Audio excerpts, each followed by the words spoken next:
Ta pensée crée ta réalité. Littéralement. Je répète pour celles qui sont au fond du bus. Ta pensée crée ta réalité. Ce que tu penses en boucle, ce que tu assumes être vrai au plus profond de toi, finit toujours par prendre forme dans ta vie. Alors je sais exactement ce que tu te dis là. Encore la loi de l'attraction, les vision boards, les vœux qu'on fait à l'univers en croisant les doigts. Et je te comprends. Parce qu'on t'a vendu cette idée comme une façon tellement creuse qu'elle est devenue ridicule. Mais aujourd'hui, je vais te prouver une chose et à la fin de cette vidéo, tu seras convaincu et tu sauras que ta pensée crée ta réalité. C'est pas une croyance de développement personnel, c'est une loi. Aussi vraie que la loi de la gravité est immuable, la loi de l'assomption ou de la manifestation est une loi universelle et elle ne peut pas te rater. D'ailleurs, elle est tellement solide que 3 mondes, les neuroscientifiques, les psychologues et les spirituels, l'ont découverte chacun de leur côté à des époques différentes sans jamais se parler. Et tu sais quoi ? Ils disent mot pour mot la même chose.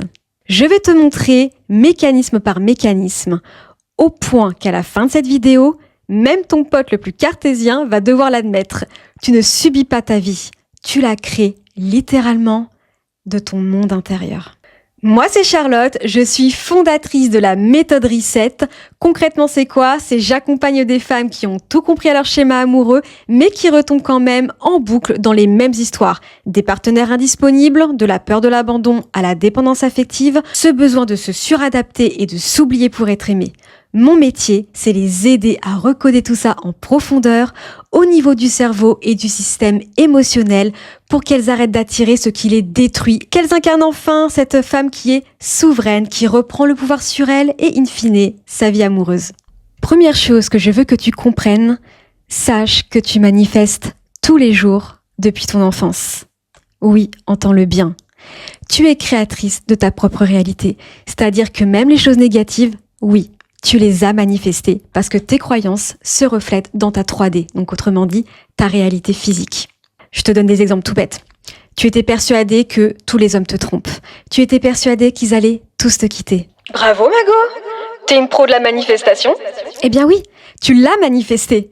Puisque ton pouvoir est créateur, tout ce qui va se passer dans ta conscience va s'illustrer dans ta 3D. Donc forcément, tu vas l'expérimenter, que ça soit en positif ou en négatif.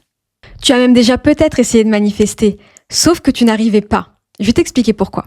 La manifestation, ce n'est pas seulement penser, affirmer.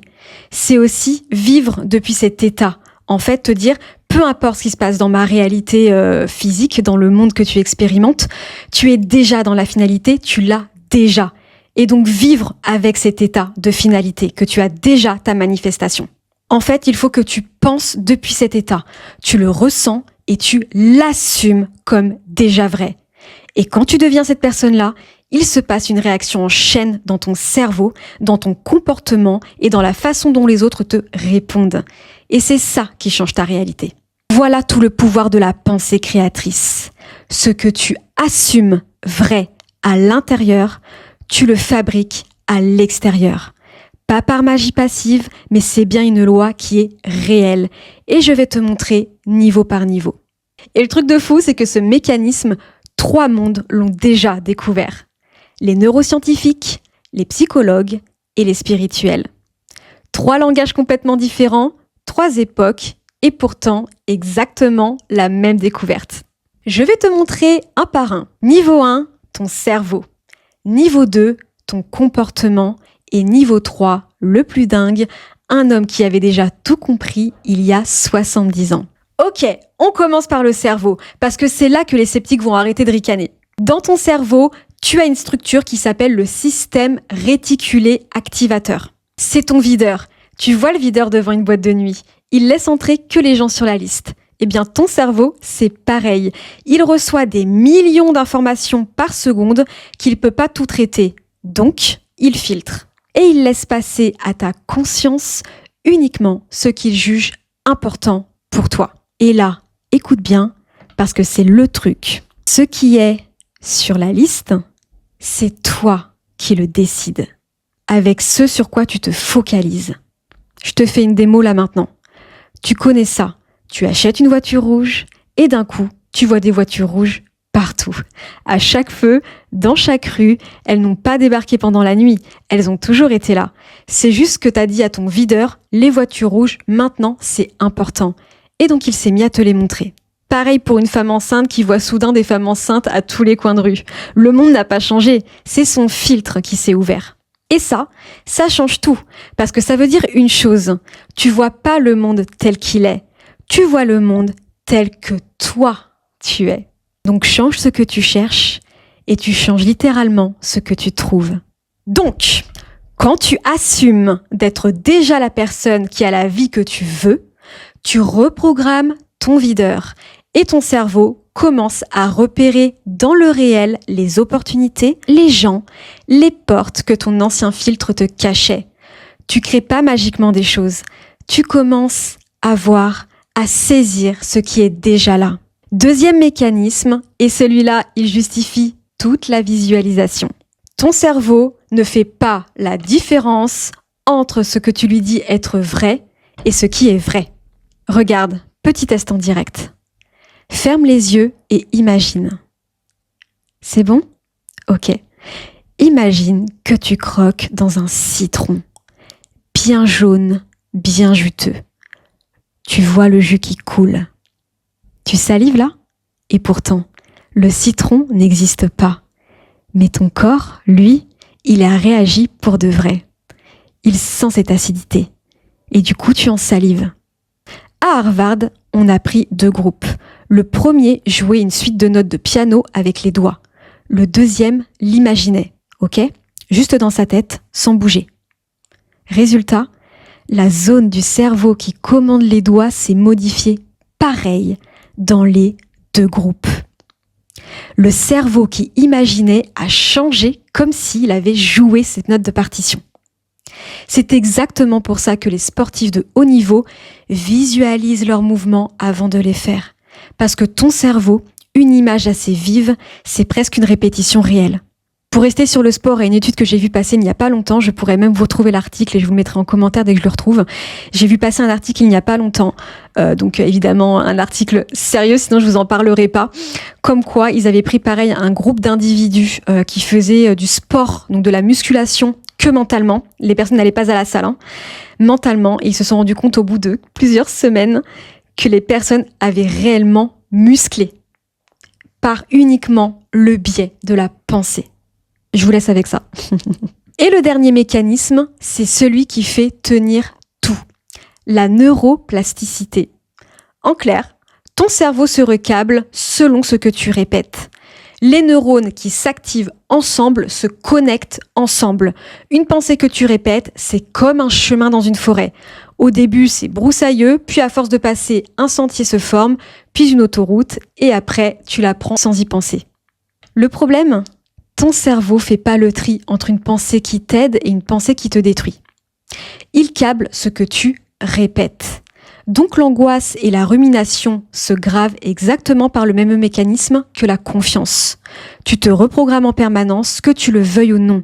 La seule question c'est, qu'est-ce que tu as envie de graver ? Allez maintenant, let's go le niveau 2, parce que là, ça devient encore plus concret. Ok, le niveau 1 t'a montré ce qui se passe dans ta tête. Le niveau 2 te montre comment ça sort dans le monde réel.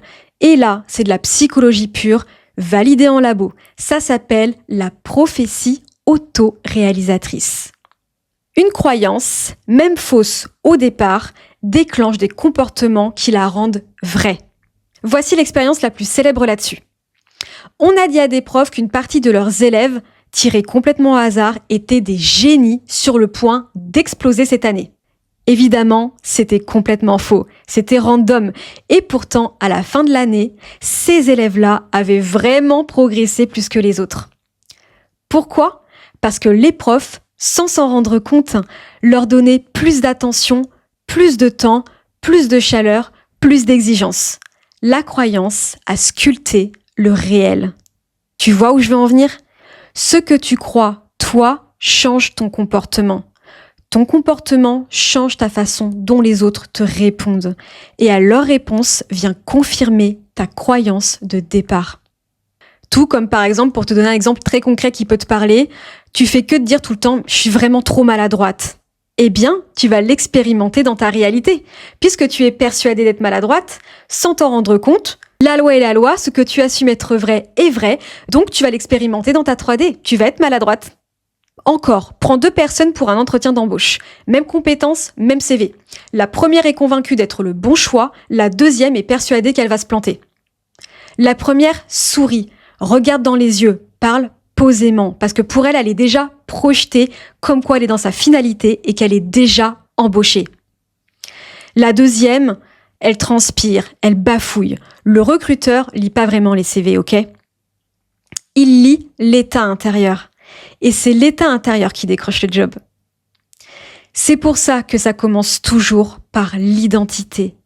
On agit en cohérence avec ce qu'on croit être. Tu deviens pas confiant en attendant les résultats. Tu décides d'abord d'être cette personne et tes actions viennent remplir le costume. Je reprends mon exemple pour que ça te parle de tout à l'heure, la personne dont je te disais qui était maladroite et qui du coup expérimente être maladroite dans sa 3D. Si à partir d'aujourd'hui, tu affirmes être une personne qui est à droite et qui sait mettre un pied devant l'autre, si à partir d'aujourd'hui, tu affirmes et tu assumes être une personne à droite, ton cerveau va ancrer cette nouvelle réalité, enlever cette croyance limitante et tu vas expérimenter concrètement dans ta réalité être une personne à droite. Et si tu doutes encore que la croyance ait un pouvoir réel et physique, je te donne le truc le plus solide qui existe. L'effet placebo. On donne à des gens une pilule sans aucun principe actif, juste du sucre. On leur dit que ça va les soigner. Et leur corps produit de vrais changements mesurables. Le cerveau libère des endorphines, calme la douleur. La médecine est obligée d'en tenir compte dans tous les essais cliniques. Pourquoi ça serait absurde de croire que ta conscience peut changer ta réalité ? Mets tout ça bout à bout et tu obtiens ce que j'appelle le pont. Regarde la chaîne. Ton état intérieur change ta perception. Ta perception change ta posture, ta voix, ton énergie. Ça change donc tes décisions, ce que tu oses faire. Ça change la façon dont les autres te traitent. Et ça change tes résultats. Donc oui, le pouvoir est en toi et le pouvoir est créateur. Et crois-moi, si tout doit être déplacé, si tu dois rencontrer telle ou telle personne, que telle personne doit t'écrire ou encore autre chose pour que ta réalité se manifeste, ça se fera par le seul pouvoir de ta pensée. La loi est la loi, aussi vrai que la Terre est ronde, aussi vrai que la loi de la gravité existe et qu'elle est indiscutable, c'est une loi universelle. Donc à partir du moment où tu l'expérimentes, elle va se manifester dans ta réalité. Let's go, le niveau 3. Et c'est là que ça devient vraiment troublant. Parce que tout ce que je viens de t'expliquer, le filtre du cerveau, la croyance qui devient réelle, l'état intérieur qui crée l'extérieur, il y a un homme qui disait déjà tout ça, mot pour mot, sauf que lui, c'était dans les années 50. Bien avant qu'on puisse scanner un cerveau. Il s'appelait Neville Goddard. Et sa thèse, elle est radicale. Il disait « L'imagination crée ta réalité ». Pas au sens poétique, au sens littéral. Il dit que ta conscience est la seule cause et que le monde extérieur n'est que le reflet de ce que tu assumes à l'intérieur. Une de ses phrases pour les plus connues, « Tout le monde, c'est toi, projeté vers l'extérieur ». Et cette loi, c'est la loi de l'assomption. Ton monde intérieur crée ta réalité dans la 3D.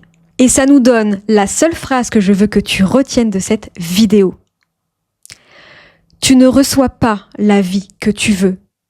Tu reçois la vie que tu es. Alors maintenant, pourquoi ça marche pas pour la plupart des gens ? Voici 3 erreurs et tu vas les reconnaître. La première, ils manifestent depuis le manque. Ils répètent « je veux l'argent » par exemple. Mais en dessous, ce que le cerveau enregistre, c'est l'émotion du manque. Donc le filtre se règle sur le manque, tout simplement. Désirer fort une chose, c'est répéter en boucle que tu ne l'as pas. La deuxième, ils vérifient sans arrêt si c'est arrivé. Donc ils checkent sans arrêt leur 3D pour avoir des signes ou avoir du concret dans leur 3D. Mais checker, est-ce que ça marche ? C'est dire à ton cerveau, c'est pas encore là. C'est comme déterrer une graine tous les matins pour voir si elle pousse. Tu vas juste la tuer. Et la troisième, la plus fréquente, c'est de retomber toujours dans tes anciennes assumptions. C'est-à-dire que tu vas par exemple réciter des affirmations positives et après tu vas être là, ouais mais non en fait si. Ou tu vois ton ancienne version va revenir, je suis maladroite, personne ne m'aime, il va finir par partir, etc. Non, affirme en continu et avec constance. Ce que tu assumes être vrai va se manifester, la loi est la loi. Donc affirme avec conviction. Donc le vrai mode d'emploi, il est simple, mais il est exigeant. Ce n'est pas être dans l'attente, c'est devenir à l'intérieur la personne pour qui ce que tu veux est déjà normal. Vis dans ta finalité, ressens-le et agis comme cette personne agirait. L'état intérieur ouvre tes yeux et change ton comportement. Incarne cet état où tu as déjà ta manifestation. Ne te préoccupe jamais de ta 3D ou de ta réalité physique. Elle n'est que le résultat de tes anciennes assumptions. Et enfin, j'aimerais aussi insister là-dessus. Tu as juste à vivre dans ta 4D. Donc ta 4D, c'est dans ton imagination, puisque ta pensée crée ta réalité. Ne te préoccupe jamais de ta 3D, puisqu'elle est encore une fois le reflet de tes anciennes manifestations, ok ? Et ne te préoccupe pas du pourquoi, du comment elles vont arriver. Encore une fois, tu as juste à incarner, à être dans ta finalité et à assumer que ce que tu penses est vrai. Si l'univers doit bouger 1000 personnes, 1000 montagnes pour que tu aies ta manifestation, la loi est la loi et donc tu l'auras. Donc le comment, le pourquoi, on s'en fiche, c'est pas ton job, c'est celui de l'univers, Dieu, appelle-le comme tu veux, le créateur. Donc on récapitule. La loi de la manifestation ou la loi de l'assomption, c'est vraiment que ta pensée crée ta réalité. C'est ta croyance qui change ton comportement. Tu vas le faire inconsciemment parce que tu vas incarner cet état et donc forcément, ce que tu expérimentes, ça va être le reflet de ce que tu es, donc tu vas expérimenter aussi dans ta réalité. Et Neville Goddard l'avait déjà compris bien avant la science. Ton intérieur crée ton extérieur. 3 langages comme on l'a vu, une seule vérité. Tu reçois pas la vie que tu veux, tu reçois la vie que tu es et que tu assumes être vrai. Donc si tu veux changer ta vie, commence pas par la changer à l'extérieur, mais change-la à l'intérieur dans ta 4D. Commence par qui tu décides d'être. Et ta réalité sera obligé de se conformer à ta réalité intérieure. Juste avant de vous laisser, je voulais vous donner 2 ouvrages pour celles qui voudraient aller plus loin sur le sujet de la manifestation. Je vous ai parlé de Neville Goddard. Il y a ce livre que vous pouvez retrouver, donc c'est son œuvre intégrale sur la loi de la manifestation qui est hyper intéressant, très bien écrit. Je vous invite vraiment, si vous avez envie en tous les cas, de le lire. Je vous mettrai également, si vous voulez, le titre en description. Et demandez et vous recevrez de Esther et Jerry X, qui est aussi sur la loi de la manifestation avec concrètement des tips et des exercices sur comment manifester selon votre niveau de conscience, etc. Il est hyper intéressant. C'est une amie qui me l'avait recommandé, celui-ci. Je l'avais lu avant de lire Neville Goddard. Et honnêtement, il est incroyable aussi. Voilà, j'espère que cette vidéo vous aura plu. Elle a rien à voir avec les autres pour le coup, mais c'est un sujet dont je parle dans ma masterclass avec mes coachés. Les affirmations positives, tout ce qui est un peu la manifestation et clairement le mindset joue un rôle, on va dire à 80%, clairement. Donc c'était hyper important pour moi de vous faire cette vidéo, d'autant plus que voilà, comme je vous dis, c'est un sujet qui revient beaucoup avec mes coachés, que je souhaitais aussi explorer du coup à travers YouTube, parce que déjà en plus c'est un sujet qui me passionne. J'avais vraiment envie de vous en parler, donc voilà, ça change un peu. Dites-moi en commentaire si ça vous a plu, si vous voulez d'autres vidéos avec par exemple des tips sur comment manifester concrètement. Je serais trop contente si ça vous plaît en tous les cas comme thématique de vous faire d'autres vidéos sur le sujet. Voilà, je vous fais plein de gros bisous. Je vous dis à très très vite dans une nouvelle vidéo. Les ouvrages, ils sont là et je vous dis à très vite dans une prochaine vidéo YouTube.